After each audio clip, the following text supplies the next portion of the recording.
Shalom sahabat Gebada, apa kabar hari ini?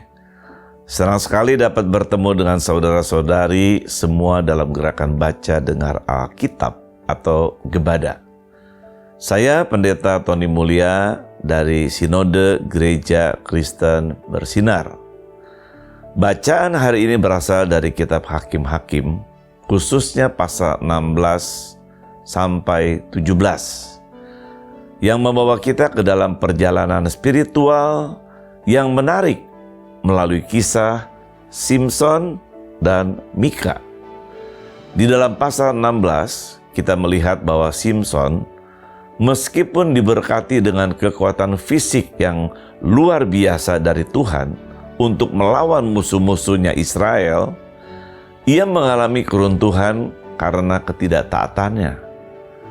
Tindakan memotong rambutnya yang merupakan tanda kesetiaannya kepada Tuhan menunjukkan bahwa Simson terpengaruh oleh godaan duniawi, terutama dari wanita.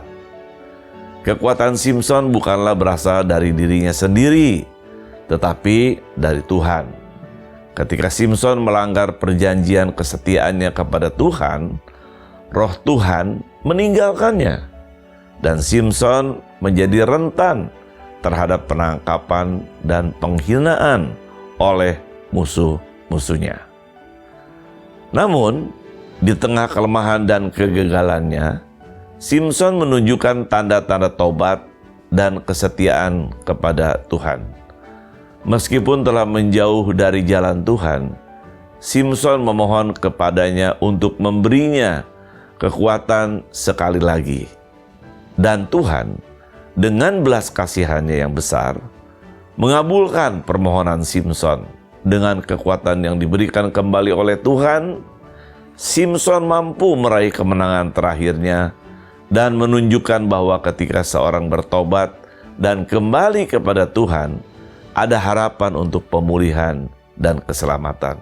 Dari kisah Simson, kita belajar bahwa kegagalan dan kesalahan manusia tidak menghalangi rencana Tuhan atas umatnya.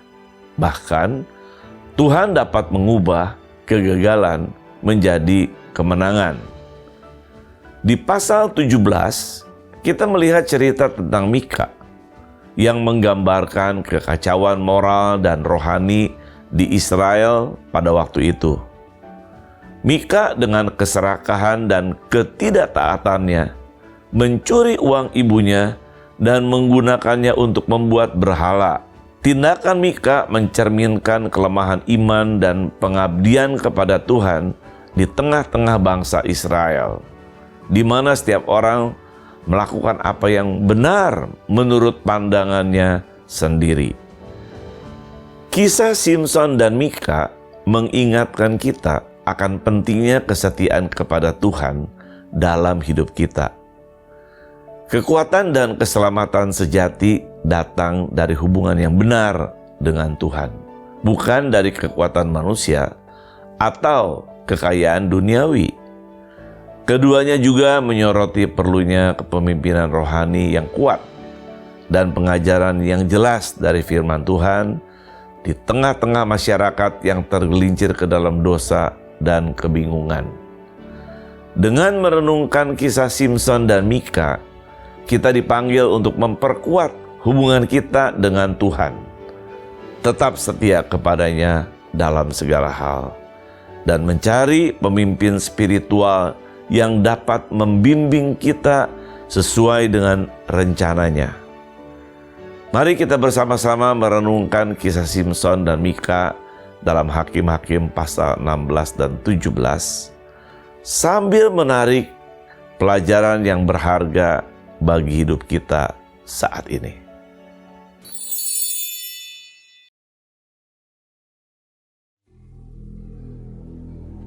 Pada suatu kali, ketika Simson pergi ke Gaza, dilihatnya di sana seorang perempuan sundal, lalu menghampiri dia.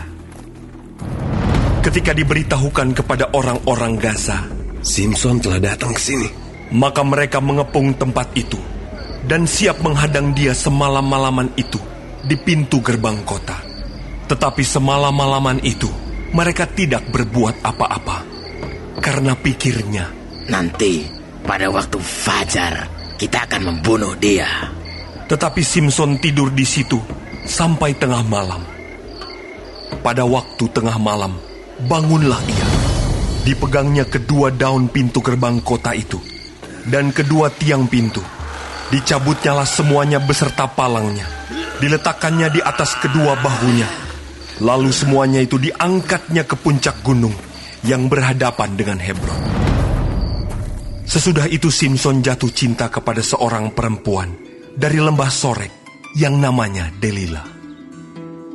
Lalu datanglah raja-raja kota orang Filistin kepada perempuan itu sambil berkata, Cobalah bujuk dia untuk mengetahui karena apakah kekuatannya demikian besar, dan dengan apakah kami dapat mengalahkan dia dan mengikat dia untuk menundukkannya.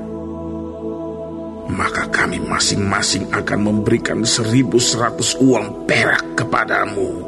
Lalu berkatalah Delilah kepada Simson, Ceritakanlah kiranya kepadaku, karena apakah kekuatanmu demikian besar?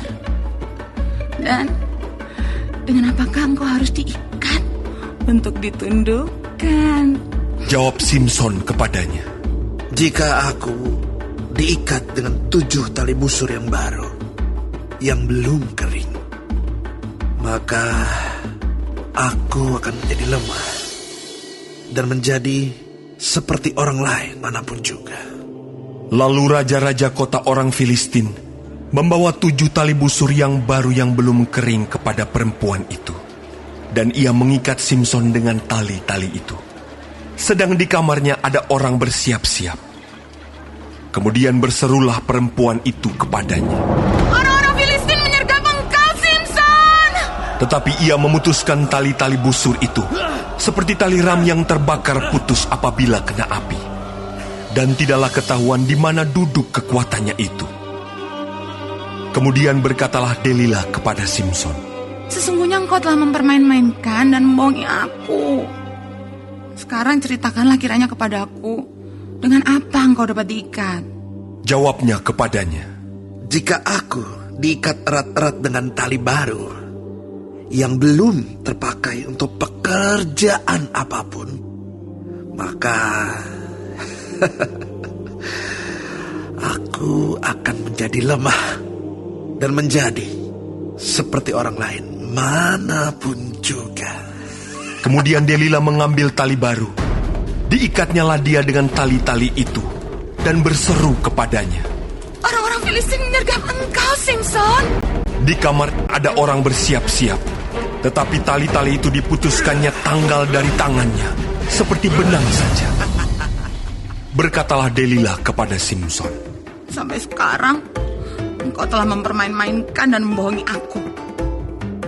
Ceritakanlah kepadaku, dengan apakah engkau dapat diikat?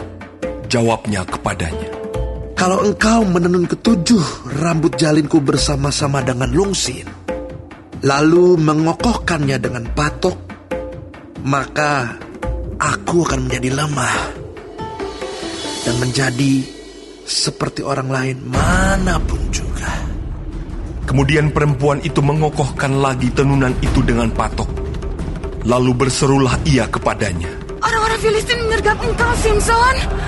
Tetapi ketika ia terjaga dari tidurnya, disentaknya lepas patok tenunan dan lungsin. Berkatalah perempuan itu kepadanya, Bagaimana mungkin kau berkata, aku cinta kepadamu, padahal hatimu tidak tertuju kepadaku. Sekarang telah 3 kali engkau mempermain-mainkan aku dan tidak mau menceritakan kepadaku. Karena apakah kekuatanmu demikian besar? Lalu setelah perempuan itu berhari-hari merengek-rengek kepadanya dan terus mendesak-desak dia, ia tidak dapat lagi menahan hati, sehingga ia mau mati rasanya. Maka diceritakannya kepadanya segala isi hatinya. Katanya, Kepalaku tidak pernah kena pisau cukur, sebab sejak dari kandungan ibuku, aku ini seorang nazir Allah. Jika kepalaku dicukur, maka kekuatanku akan lenyap daripadaku, dan aku menjadi lemah dan sama seperti orang-orang lain. Ketika dilihat Delila bahwa segala isi hatinya telah diceritakannya kepadanya, disuruhnyalah memanggil raja-raja kota orang Filistin.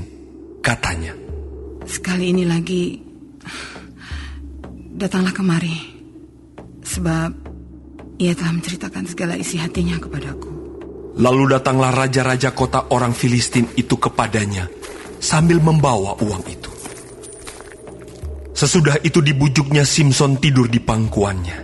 Lalu dipanggilnya seorang dan disuruhnya mencukur ketujuh rambut jalinnya. Sehingga mulailah Simson ditundukkan oleh perempuan itu, sebab kekuatannya telah lenyap daripadanya. Lalu berserulah perempuan itu, Orang Filistin menyergap engkau, Simson.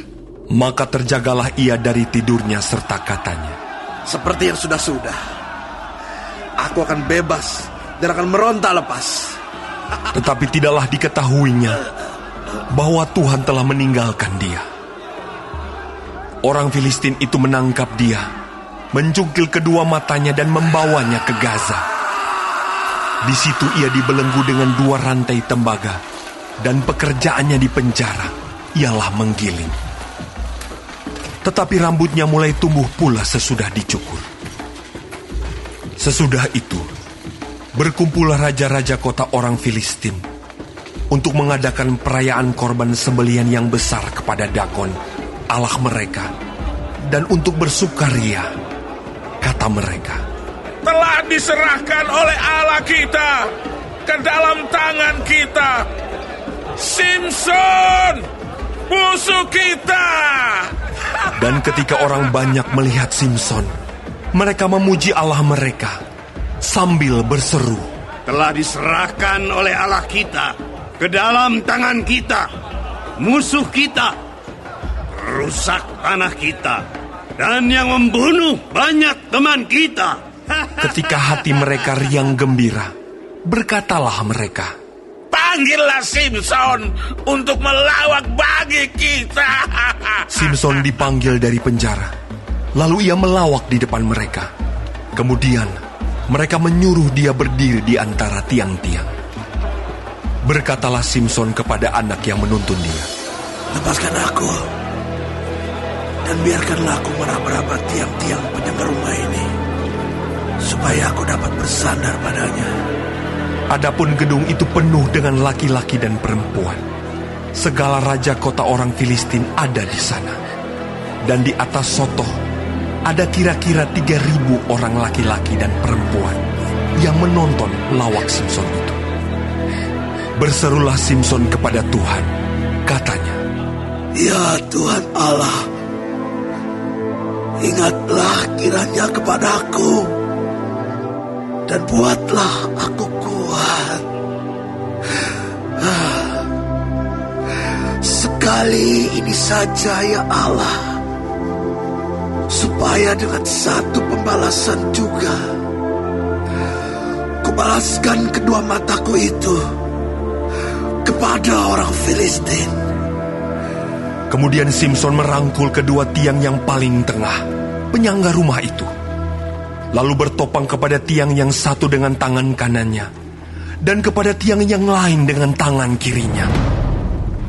Berkatalah Simson, Biarlah kiranya aku mati bersama-sama orang Filistin ini. Lalu membungkuklah ia sekuat-kuatnya. Maka rubuhlah rumah itu, menimpa raja-raja kota itu, dan seluruh orang banyak yang ada di dalamnya. Yang mati dibunuhnya pada waktu matinya itu lebih banyak daripada yang dibunuhnya pada waktu hidupnya. Sesudah itu, datanglah ke sana saudara-saudaranya dan seluruh keluarganya. Mereka mengangkat dia dan membawanya dari sana, lalu menguburkannya di antara Zora dan Esitaol, di dalam kubur Manoah ayahnya. Dia memerintah sebagai hakim atas orang Israel 20 tahun lamanya.